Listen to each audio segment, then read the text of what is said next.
Welcome to The Favorites, the podcast, part of the Volume Podcast Network. I am Chad Millman of the Action Network. Our division by division betting breakdowns have begun.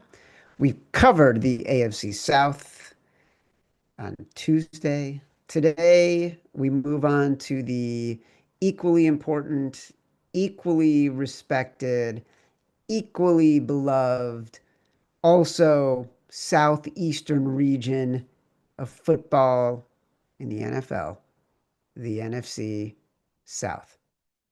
Home of teams and logos nobody outside of the region cares about.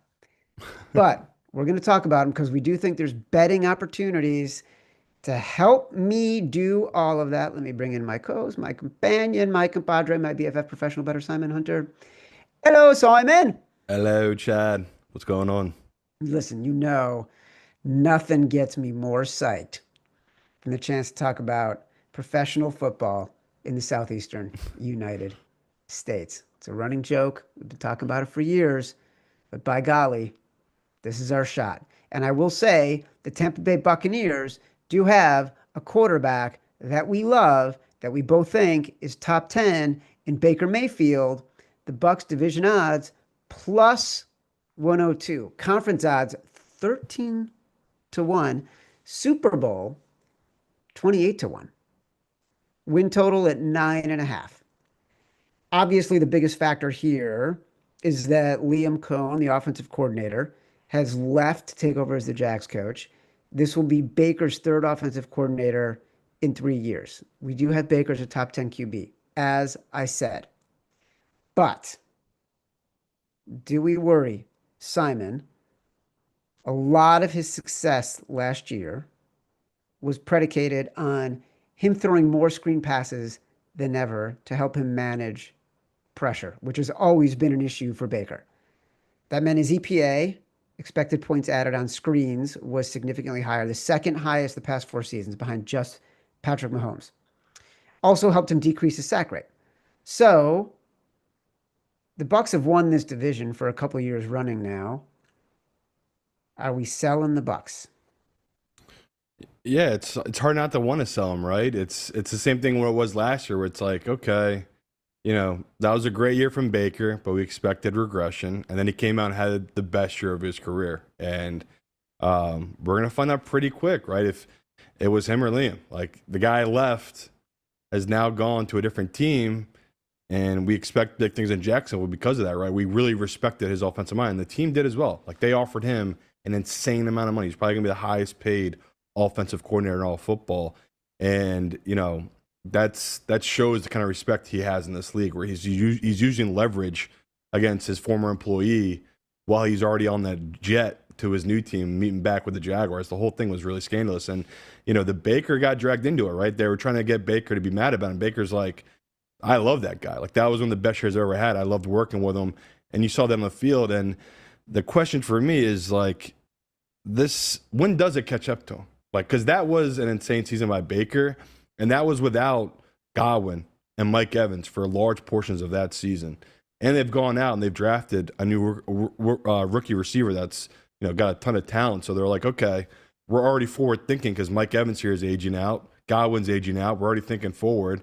So now they are easily 3-4 deep at receiver.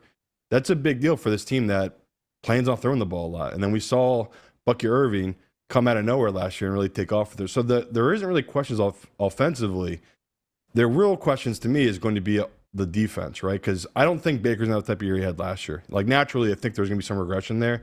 Is this defense good enough again and to keep doing what they've been doing, which is one of the best dominant defenses against the run? And we know Vita Vea, but there's a lot of other pieces of that defense that's really kept in check. But their secondary has been horrible. Like, they are a bad secondary. And lucky for them, this division, there just has not been a challenger, right? It feels like, I mean, I'm not saying it's Matt Ryan was the greatest quarterback ever, but he dominated this division for a long time. And then Tom Brady came in, and after he left, Baker's kind of taken it over. And it's been kind of funny where, I mean, me and you finally came around. We both put him in our top 10, but I mean, we really didn't take Baker serious. It took a while for us to get there.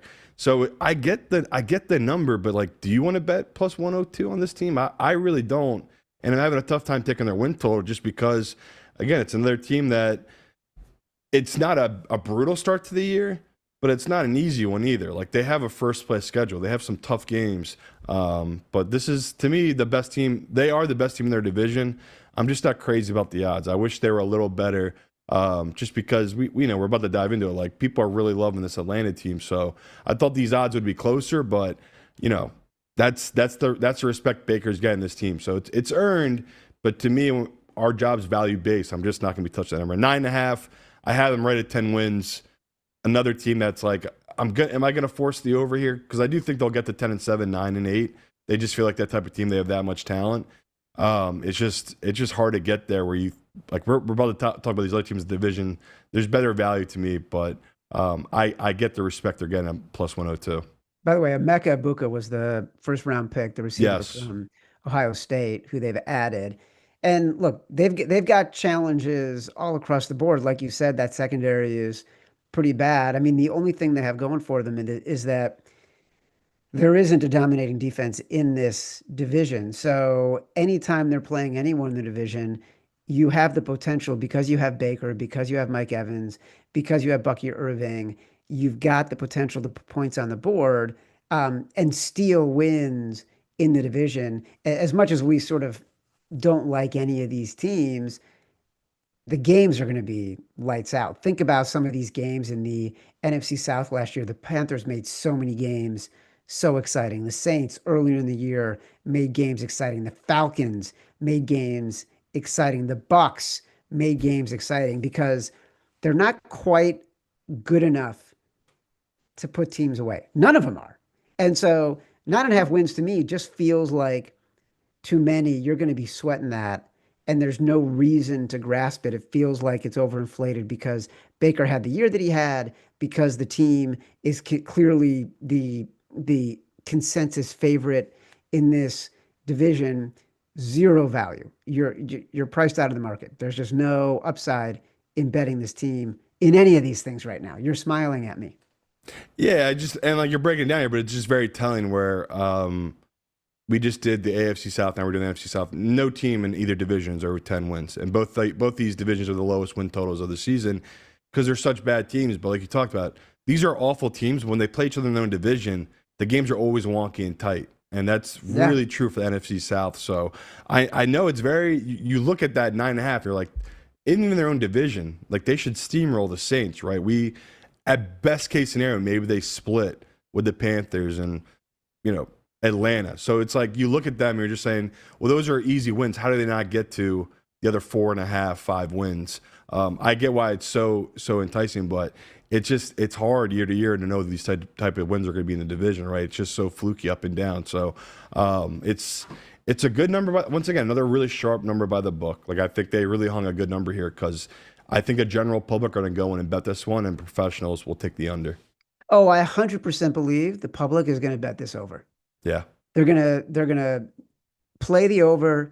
They're gonna hit the plus 102 because, by the way, they're gonna see a plus number and think, "What? I can get the Bucs for a plus number to win their division when they've been dominating that division for so many years and nobody else really improved."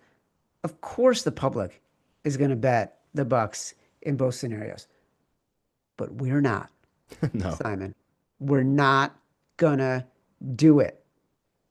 Will we bet the Atlanta Falcons plus 230 to win the division, 35-1 to win the conference, 70-1 to win the Super Bowl? The win total at 7.5. I mean, you can go first. I know you have some love here, a little bit of love for Michael Penix. I want to hear you break it down. I do. And it's forcing me to want to take the over on this team. My feeling on Penix is basically, I think we know what he is, right? And look, I loved Penix. I've been following him long before he was in the NFL, long before he was at Washington. He was the quarterback at Indiana. He was great at Indiana. You think back to the COVID years when Indiana had a little bit of a run. It was because of Michael Penix before he was injured. That's what got them into sort of contention in the Big Ten for that one season. And he's not a guy who's going to go off script. He's not a guy who's going to make plays for you when things break down. But he is a guy who can perform very well, maybe even elite, when he's on schedule and has good protection. For a QB with a minimum of 100 dropbacks last year, only Lamar Jackson had a better EPA, expected points added, from a clean pocket than Michael Penix. Fantastic. And the Falcons will know that. So will every other team right now. Can the Falcons game plan to that? We know they have Drake London. We know they have Bijan. We know they have Kyle Pitts. We know they have talent that might be used differently with someone like Michael Penix than it would have been with Kirk Cousins or predecessors, Desmond Ridder. But how much of that can they really mandate, control when everybody in the league knows that? Because if the production does break down, he cannot create on his own. And the whole thing falls apart. And while the Falcons have had elite run blocking for several years, their pass blocking just is mediocre to straight bad. It's all on Penix, and I'm going to believe. And we'll see, because they did lose arguably their best offensive piece to the Bears. They lost their center. So, yeah, Drew Dalman. That's a big deal. And hold on. But the one thing I'll say about that, he was injured a lot last year. And so, like, I was thinking about this as I was trying to calculate the guy who's going to be backup center. What's that? They were bad last year. Right. But what my point is, he was injured a lot last year. So whatever Penix was doing last year to show progress and success in a clean pocket, he's doing with probably the same people that he'll be doing it with this year, because the other guy, the backup, was playing so much. And I was going to say, it's just hard to take a lot away from Penix where he came in. I think he had, 800 yards, 3 touchdowns, and 3 picks. Like, it's a really, there was nothing really there. When you go back and watch the tape, yes, he did make nice throws, but like you said, if you get him off his spot, he was bad. Yeah. He was really bad once you took him off his spot. And his feet, it's a knock on him, right? His footwork is not the best when you get him off, because he throws off balance, which you don't want him to do because he doesn't have the arm power like that. So, this is a team that I don't know what they're going to be, because their defense was so insanely lucky last season in many ways, where I always go back to the coaching. Like, coaching has a lot to do with luck and defenses, right? The Vikings are the great example ever of that with Flores. Like, you can take a little bit of talent, because we always talk about the difference between the best linebacker, middle linebacker in football, and the 5th best middle linebacker in football. Sure, it's pretty big, but the best 5th linebacker in football and the 25th, it's very small. And these coaches, they are the ones that make such a big difference on these middle level guys. So with the Falcons, their defense to me is bad, and I do have major questions about their offensive line. But like you said, when we talk about these teams, well, I get why you're taking this jump in on this Falcons team with Penix at quarterback, is the year 2 bump. Like, the guy who they don't have much tape on, but you see the good. And if he can just grow on that and get better, like we just said, if he can find better move in the pocket, if he gets better at throwing off balance, like I heard he's been doing the same type of training that Mahomes has been doing, which is like he throws off one leg and does like all these training different exercises, throwing off balance and working on his lower body. That to me is going to be a big step for Penix. So for a team that has a ton of upside with the unknown, I get why you're doing it, because like Penix comes in, if he is just able to be a competent quarterback, something the Falcons have not had since Matt Ryan, he could change that whole offense, because they have all the weapons. Like Drake London, stud. Like Robinson, stud. And Kyle Pitts, we don't know, because he's never had a quarterback. So I'm with you. I like the pieces there. I get why you're going with it, but there's another team in this division I love more. So that's why I'm just not all in with you. I get where you're coming from. I did bet their win total. I have them at 8.5. The win total is 7.5. Obviously, a full game to the over. I'll take that over on the win, just because of this division. Like, the way this division shakes out, it just feels like I'm kind of seeing what Chad's seeing here is like them and the Bucs. We could both see them being 9-8, 10-7, fighting like they were last year. And last year, Atlanta did it without a quarterback. So yeah, major upgrade to them if Penix can take that next step. Dude, you have it at 8.5. The total's at 7.5. Of the teams we've talked about so far between the AFC South and the NFC South, That's the biggest discrepancy. You haven't had a No, full game Tennessee was discrepancy. 7, so they were a game and a half, but that's fair. You know, who I was know at it's the 7? Penix thing. I've been watching tons of Penix. The Tennessee was 5.5. I had him at 7 wins. Okay, But yeah, like I'm with you. I've been watching a ton of Penix tape because to me, I loved him in college so much. so did Like, I. you know, Adunze is a great receiver. He obviously helped the quarterback in what Penix did, but it was also Penix. Like he put some of his passes, his touch passes are incredible. So I'm not disagreeing with the talents there. And obviously my motto believes in this team. I'm just so hesitant of it because it's like I watch them on field and I see so many bad habits. And then when I dive into how lucky their defense was and how it overperformed so much last year, it's hard to get there. It's like, because last year, again, they just had random wins they stole. Like, they beat the Eagles in week 2 on a 2-minute drive by Kirk Cousins. You can't predict those things. No. So it's like, those ones are tough when you're diving into their games last year and how they won some, and then, how they fell off a cliff once Kirk kind of couldn't get it right? Once defenses realized he can't move in the pocket, it was over for Atlanta. So is that going to be the same problem here, Chad, with Penix? Like, that's the fear, is if they have another quarterback that can't move well in the pocket, every game he's just going to be facing 5 rushers. It's just, Right. It's what it's going to be. So With an offensive line that is not great at pass blocking. So that's the fear. Totally get it. Totally fair. Totally get it. You mentioned there's another team. I feel a lot more strongly about bets related to our next 2 teams than I do about the Falcons and the Bucs. So let's dig in on the Carolina Panthers, the loves of our lives, plus 390 to win the division, 50 to 1 to win the conference, 120 to 1 to win the Super Bowl, win total 6.5.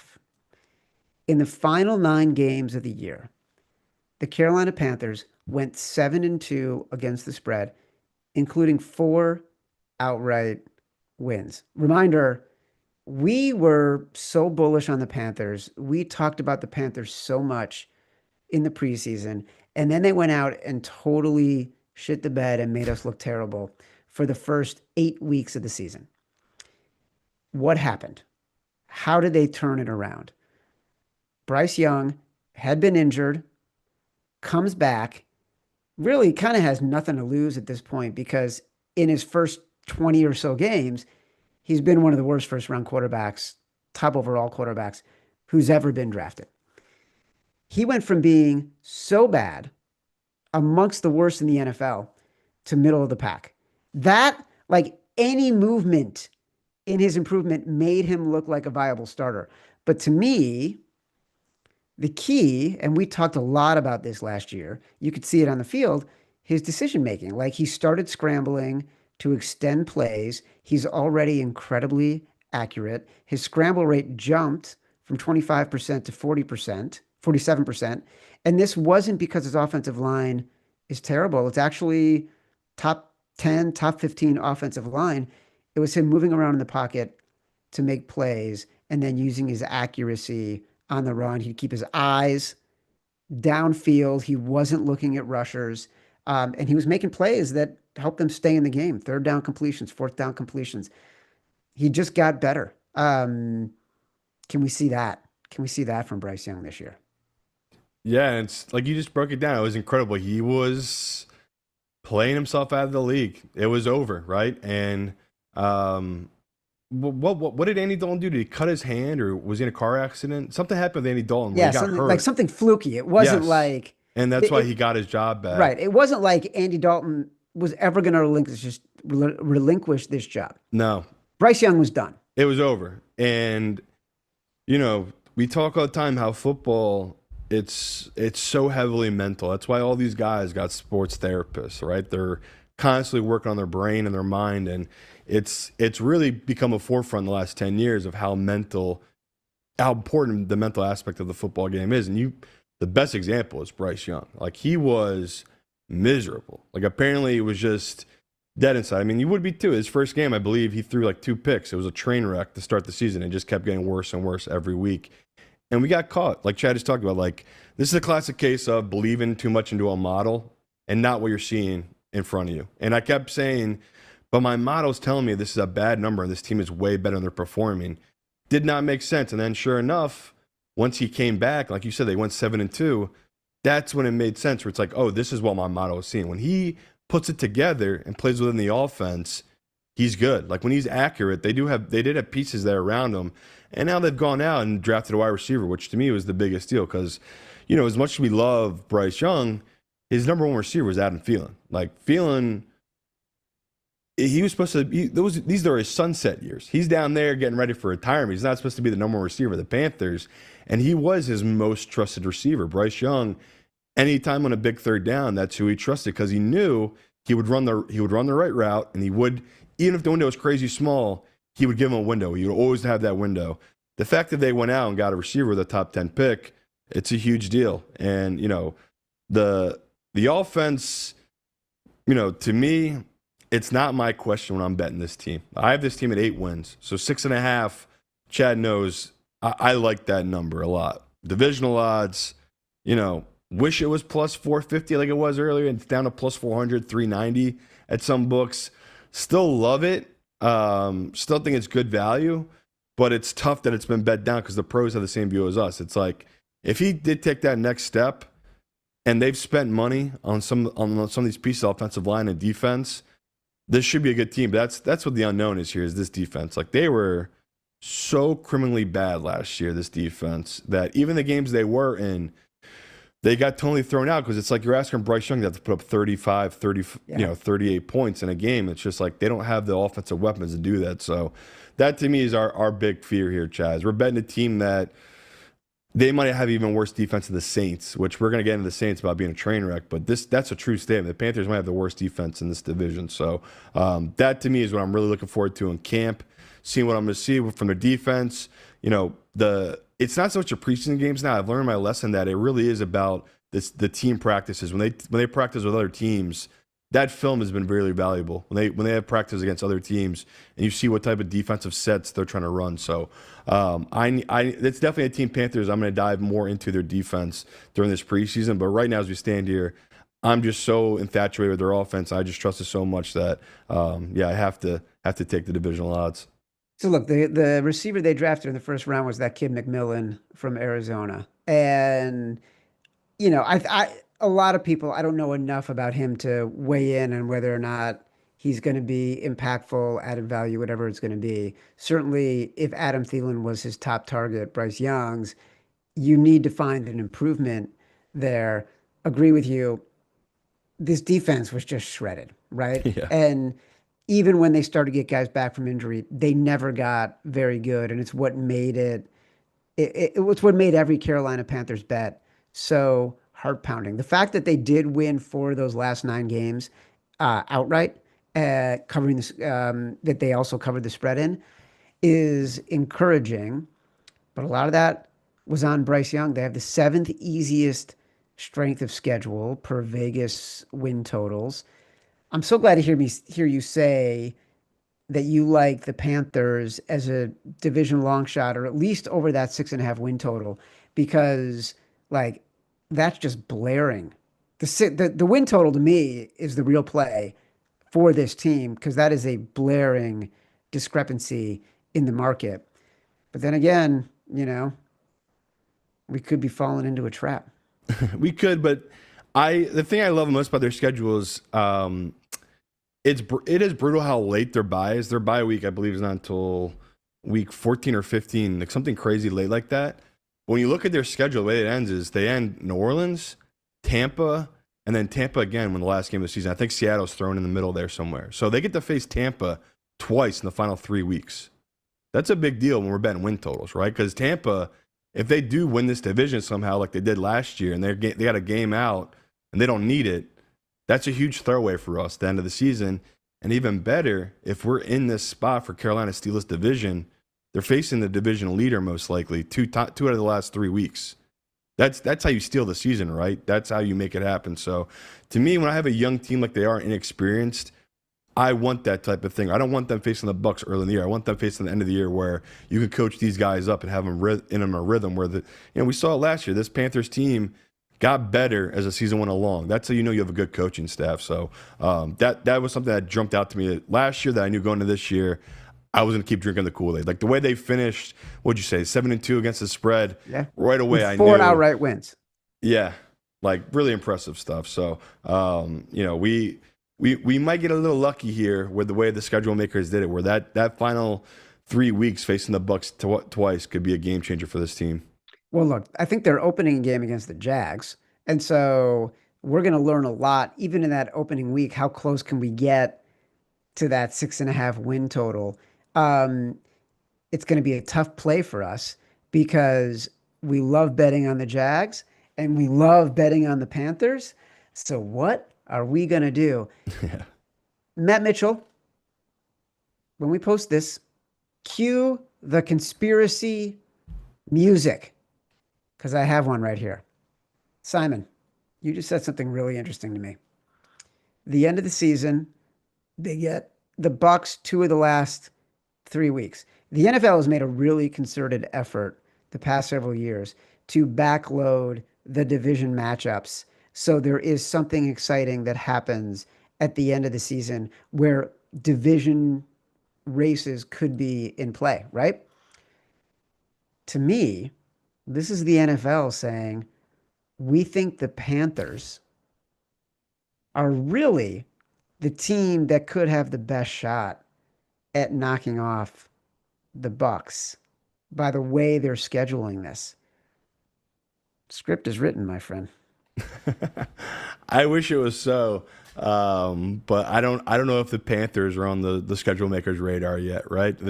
They probably do that at the top 14, top 16 teams, and then they'll probably throw in like 2 major markets like Chicago and some other major market. That's who the schedules they dictate.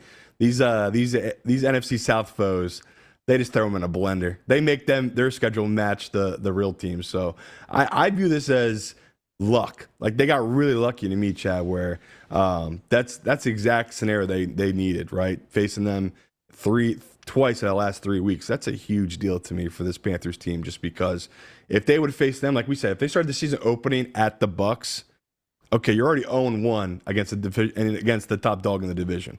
That'd be a guaranteed loss, right? Them going down, face Baker in Tampa week 1. So to me, they called a nice break that said they're going down to Florida, but they're going to Jacksonville. Like that's a much nicer start to the season than heading down to Tampa. So yeah, like you said, there's a little conspiracy. I agree with you a little bit. I think they did do the Panthers some favors in some ways, but that to me is insane. The luck of the two. I will two of the not last 3. stand for Carolina Panther and NFC South disrespect. Who talks that way about one of the 8 divisions in the NFL? They all deserve our equal respect. They are all worthy of being challenging division races at the end that capture our attention. These are teams in the National Football League. They all matter, Simon. Who says stuff like that?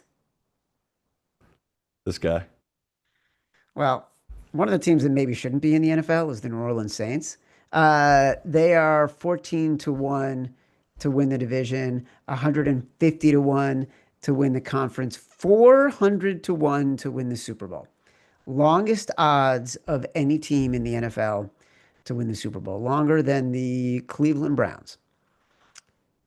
It's germane because the win total for the Saints is 5.5. And this is what's interesting to me. Last year, the Pats were 300-1 and had a season win total of 4.5.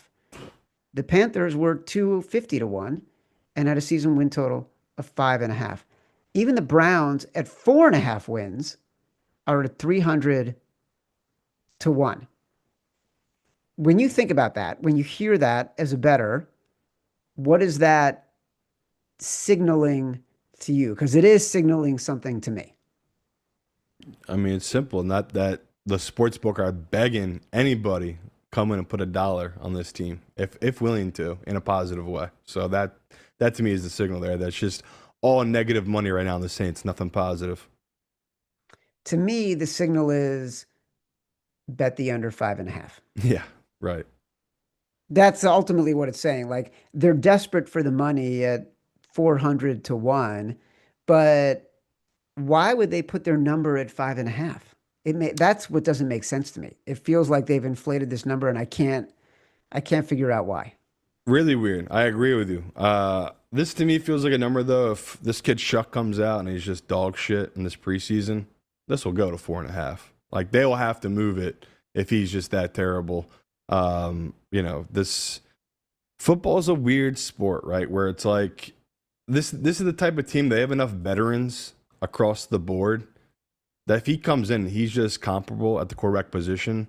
They could steal some games, right? With Kamara, especially in the backfield, there is a path there. But I've gone and watched this kid's film, and he is so raw and bad and injury prone. And then you look at the guys behind him, it feels like a full on reset without them saying it's a full on reset. And you don't get that much in football, right? But you have to when you're a team that spent your money in the worst way on bad players, on long contracts.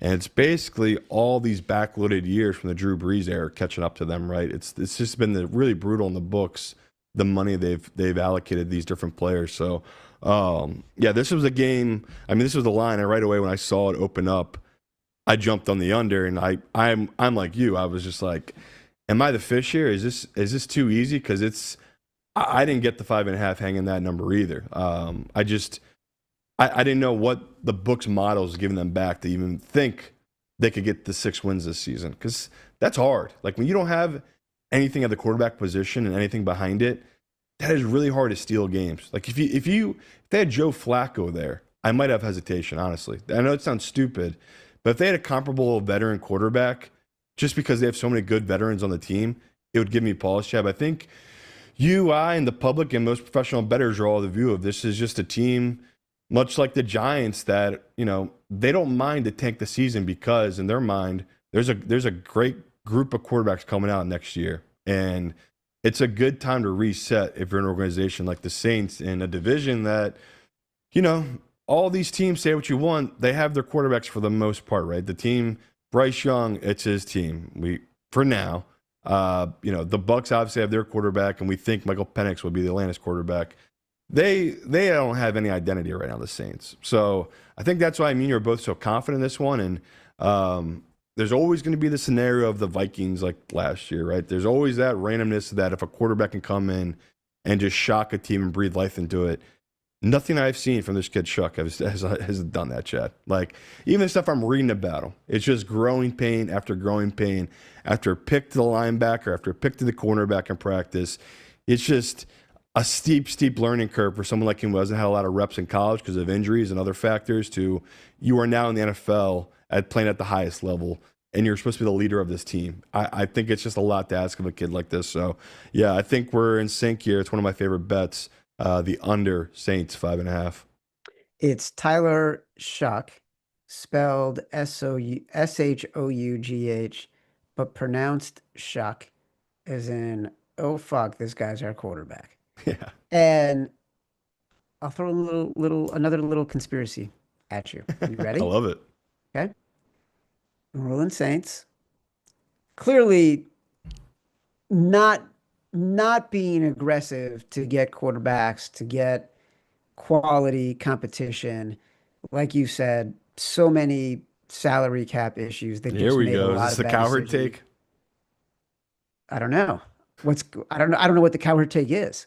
about that Archie Manning? Oh my God, that's what I was going to say. Yeah. Did he say that already? I'm almost positive I saw one of his clips on my YouTube pop up from the volume. Oh my So, God. I thought yeah. I thought I was so far ahead of it. No, I'm with it. I'm with you guys though. Like it's obviously the expectations of It Archie makes Manning are perfect insane. sense. Yeah, but he might not even come out this year. Like he's right. That's what someone just said. He might not even come out. I don't know if he'll come out this year, but if he lights it up, why would he not come out? Like why? If he lights it up, Yeah. he's got and he's guaranteed, as much as anything's a guarantee, to be the number one overall pick. And go to the Saints. And the Saints have the number one overall pick. I would That's why, love for his dad to be like, no, you're going back to college. You ain't going yeah, to New right? Orleans. That's why we love sports, because there is symmetry and poetry and romance, and we can all get behind these stories because that is when we are at our happiest. Who doesn't want a great family story about Arch Manning going to the Saints, revitalizing the team, bringing back joy to his hometown city, doing what his grandfather couldn't do as the number one overall pick of the same exact team? That is poetry. That's fucking Dylan Thomas shit right there. Also, I love the thought of we were, I think, 2 weeks into the season last year. The Saints were 2-0, and there were people coming on different TV shows, different airwaves saying, bet the Saints to win the NFC, bet them to win the division. This is a different team. They have all the pieces. So think of how far they've come from that 2-0 start to where we're at right now. Arguably the worst team in football.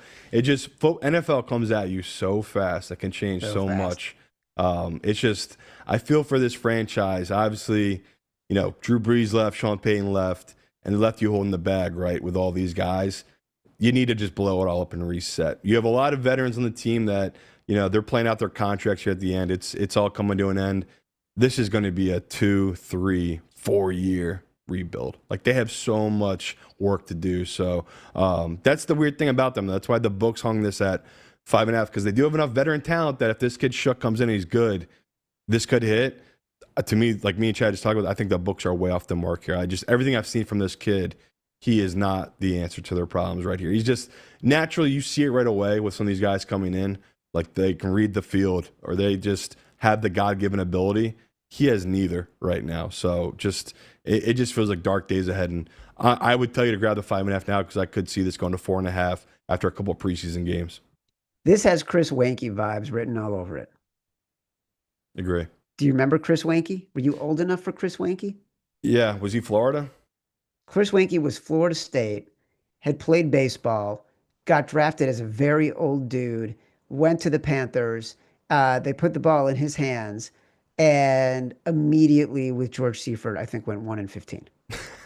That's brutal. And you feel bad for these guys, right? He's 25. Everyone, like any other time, like 25, always too old, but they're playing that off his maturity, and it's a hard spot to step into with a not very good team, with a new coach who probably knows, hey, we're looking to play for next season, so do the best you can this year. We're going to give it to you. It could be a very, very tough road. Favorite bets. I feel like you and I are pretty aligned. I made a list of my 3 favorite, and I think they correspond directly with yours. I just don't know if they're in the same order.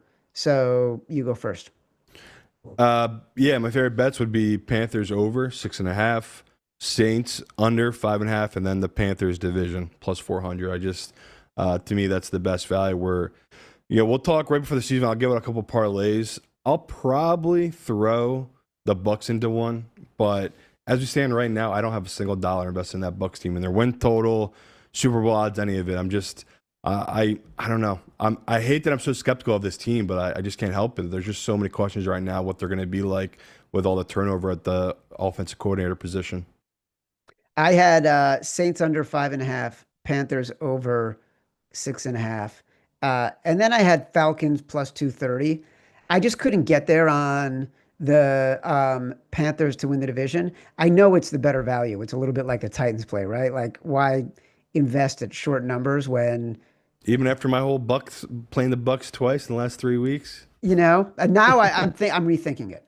Yeah. So, fuck it. I'm with you. My man. Give me the Panthers. Put $10 on it. Throw a little guy on it. A little shekels. Yeah, Just a couple of 10, shekels. 10 to win 40. Let's go. Party. Let's go. All right, that was good. We're down. We've done the Southeastern teams. We've done the AFC South. We've now done the NFC South. The favorites will return with our next episode Tuesday on the Action Network YouTube page. Also subscribe at Real Chad Millman. We're going to cover our next NFL division preview. Downloads from Spotify Apple Pods, wherever you get your pods. Rate, review, subscribe, leave us 5 stars. Say whatever you want. Feedback is the gift. Until next time, love you.